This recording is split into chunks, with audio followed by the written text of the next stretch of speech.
सांस्कृतिक कार्यक्रम चल ही रहे हैं अनवरत। शहीद परिवार का सम्मान हमने जस्ट अभी किया है इस परफॉर्मेंस के पहले। And now the third point is समाज सेवा में उत्कृष्ट योगदान हेतु सम्मान। तो now this is the time कि हमने एक ग्रुप को चुना है चैलेंजर्स ग्रुप के नाम से। और सबसे बड़ी बात यह है इसके फाउंडर और डायरेक्टर जो हैं बहुत ही यंग एज के हैं, जिसमें कि शायद हम सब सोचते हैं अपने कैरियर सेटअप करने का, क्या क्या कर लें क्या क्या नहीं कर लें। लेकिन अभी मैं आ रही थी, उनको एस्कॉर्ट किया था गेट नंबर 1 से, तो हम बात कर रहे थे तो मैंने उनसे यही कहा कि आप पे शायद ईश्वर का बहुत बड़ा करम है कि आपको ईश्वर ने इस सेवा के लिए चुना है। वो अंडर प्रिविलेज सेक्शन के बच्चों में शिक्षा का एक दिया जला रहे हैं अनवरत 6 सालों से लगातार।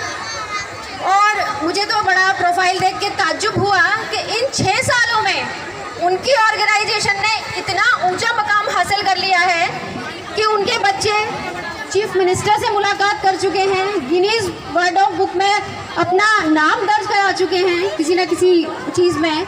प्लस सोनू सूद जैसे एक्टर के साथ उनकी वार्तालापें होती हैं। तो बहुत ज़्यादा टाइम ना लेते हुए मैं मिस्टर प्रिंस शर्मा को, जो कि फाउंडर एंड डायरेक्टर हैं चैलेंजर्स ग्रुप के, आमंत्रित करती हूँ। Please Prince come on the stage.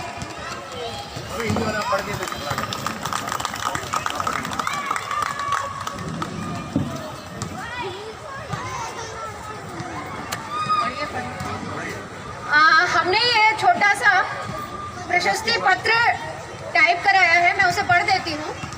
विधा सांस्कृतिक सामाजिक संस्था अजनारा इंटीग्रिटी राजनगर एक्सटेंशन गाजियाबाद देश सेवा सम्मान चैलेंजर्स ग्रुप वर्ष 2017 से शिक्षा को वंचितों के अधिकार क्षेत्र में स्थापित करने हेतु सतत रूप से क्रियाशील है।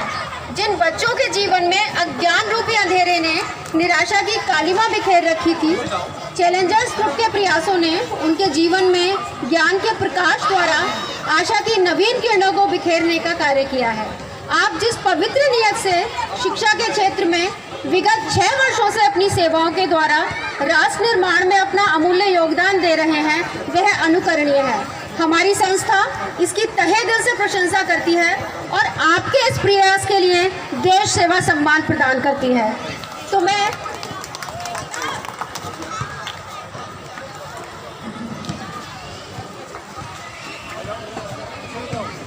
ठीक है, तालियां, जोरदार तालियां बजाइए। समाज की सेवा के लिए लोग ऐसे आगे आते हैं बिना किसी स्वार्थ के।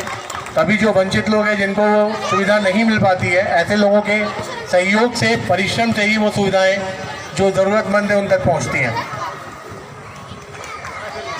पराशा अंकल, आप आइए।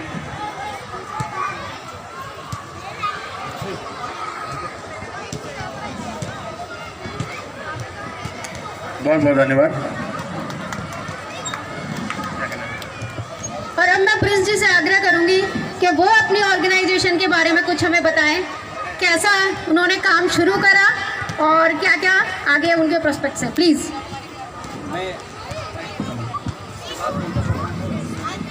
बेहद आभार कीमती मैम आपका, क्योंकि आपने बहुत ही अच्छी तरीके से सारी चीज़ें बता दी हैं। मेरे लायक कुछ बचा नहीं, लेकिन फिर भी एक फॉर्मली मैं थोड़ा सा बताना चाहूँगा कि चैलेंजर्स ग्रुप की जो शुरुआत है, क्योंकि किसी भी सामाजिक जो शुरुआत होती है वो आपके बनावटी मन से नहीं होती है, वो आपके हृदय में खुद से होती है। और ये मैं 6 साल का हूँ तो शायद मेरे लिए ये बहुत ज़्यादा दुख की बात होगी। जब हम बहुत बचपन से छोटे थे, हम जब पढ़ाई किया करते थे, तब से जो है मैं अपनी पुरानी किताबें या मेरे दोस्तों के जो हम लोग जो कपड़े होते हैं, जो आज हम लोग नहीं पहनना पसंद करते हैं, बट वो किसी के लिए या वो किताबें किसी के लिए बहुत ज़्यादा ज़रूरत की होती हैं, ऐसा मैंने महसूस किया। और मुझे याद है कि जब हम बहुत छोटे छोटे से हुआ करते थे, तब से हम लोग लगातार ऐसे किया करते थे। कई बार इसके पीछे जो है झगड़े भी हुए, पिटाइयाँ भी खाई शायद, क्योंकि जब आप उस स्लम बस्ती में जाएंगे तो बहुत सारी चीज़ें आपको देखने के लिए मिलती है। मुझे याद है वो आज भी एक दिन की दुनिया जो है 1 जनवरी को मना रही थी, न्यू ईयर मना रही थी, लेकिन हम लोग जो है सेक्टर 15 में जो है मेट्रो के नीचे आपस में कुछ बुज़ुर्गों को मार रहे थे, हम उनको बचा रहे थे। लेकिन तभी मन में एक आया कि ऐसा वो मार क्यों रहा था या उन्होंने हमारे ऊपर जो है प्रहार क्यों किया।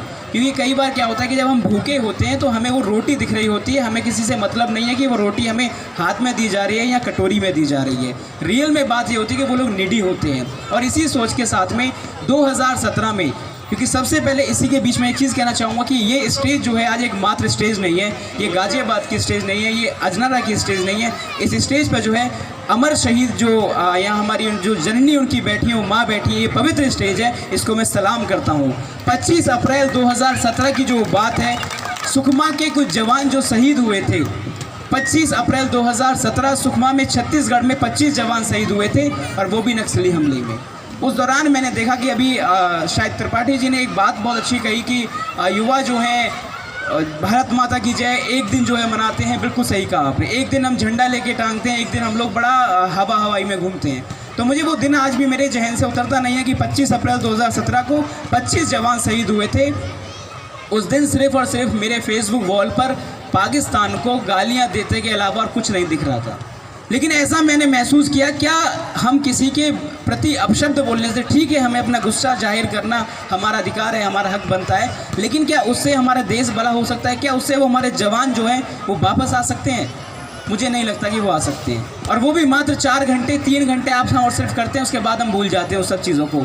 कौन जवान कौन क्या हुआ हम नहीं याद रख पाते। लेकिन उस दिन हम लोगों ने एक चैलेंजर्स ग्रुप नाम से एक ग्रुप का जो है निर्माण किया, और वो भी इसी इंटेंशन से किया कि क्यों ना हम लोग लगातार उस 25 परिवार के वो दिए ज़रूर बुझे होंगे, उसको हम कह सकते हैं, वो अमर ज़रूर हुए होंगे, लेकिन आज हम सब युवाओं की जिम्मेदारी बनती है कि उन माँओं को, उन बहनों को, उन पत्नियों को, वो भाई, वो जो है हम लोग बेटा लौटा के दें जो हम दे सकते हैं, उसी भावना से। क्योंकि मैं मानता हूं कि शिक्षा से अच्छा कोई दान नहीं होता।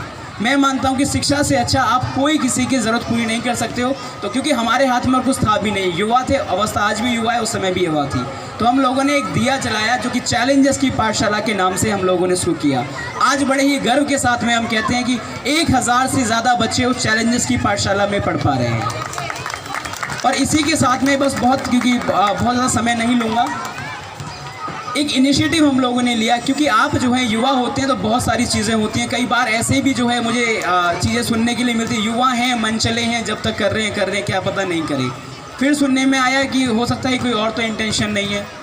फिर सुनने में अब ये आता है कि शादी वादी हो गई तो क्या पता कर पाएंगे नहीं कर पाएंगे। लेकिन मैं उन सभी जवाबों में एक चीज़ कहना चाहता हूँ कि जब आपके हृदय में सच्ची निष्ठा होती है, आपके हृदय में अगर ईमानदारी होती है, तो कोई शादी, कोई विवाह, कोई कुछ नहीं आपको रोक पाता। और जब ईश्वर की कृपा होती है, आज ये 5वां कार्यक्रम है और ये ईश्वर की कृपा के बिना मैं नहीं मानता हूँ पॉसिबल है। उसमें एक इनिशिएटिव था कि प्लास्टिक लाओ शिक्षा पाओ। आज हमारे देश में हमारे प्रधानमंत्री हों बहुत ही जो है जोर दे रहे हैं। हमारा गाज़ियाबाद नगर निगम, इसके भी जो है 5 स्टार ग्रुप में मुझे जो है मौका मिला जोड़ने के लिए।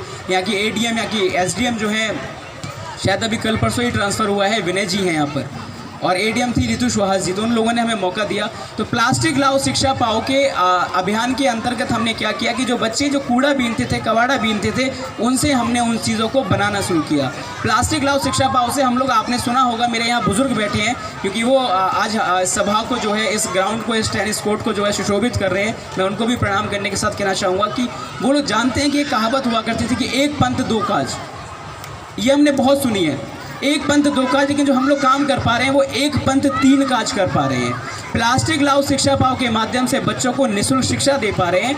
दूसरी बात कि प्लास्टिक लाओ शिक्षा पाओ के माध्यम से हम लोग अपने पर्यावरण के प्रति, मैं अभी बैठ के वहाँ बात कर रहा था, एक डॉक्टर साहब, डॉक्टर तोमर बैठे हुए थे, तो उनसे मैं यही बात कर रहा था कि आज हम अपने बच्चों को बताते हैं कि पर्यावरण का आप संरक्षण कीजिए। कैसे कर पाएंगे जब बचपन से हम लोगों ने वो पॉलीथीन में ही जो है दूध लेना सीखा है, तो कैसे हम संरक्षण कर पाएंगे? तो इसीलिए हमने उन बच्चों को जिनको हम शिक्षा दे पा रहे हैं, उसी से हमने अपने पर्यावरण के प्रति उनको समझाया कि बेटा ये बहुत हानिकारक है।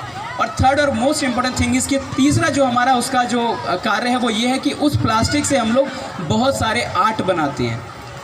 क्योंकि युवा हूँ, मांग नहीं सकता कि भाई साहब मैं ये बच्चे पढ़ा रहा हूँ, ये मेरा मन है कि मैं बच्चे पढ़ा रहा हूँ, ये मैंने चुना है इस क्षेत्र को, बहुत सारी डिफरेंट, लेकिन मांगना मुझे शायद पसंद नहीं है एक युवा को, क्योंकि हमें इस देश को मजबूत बनाना है, तो हमें मांगना शायद अच्छा नहीं लगता।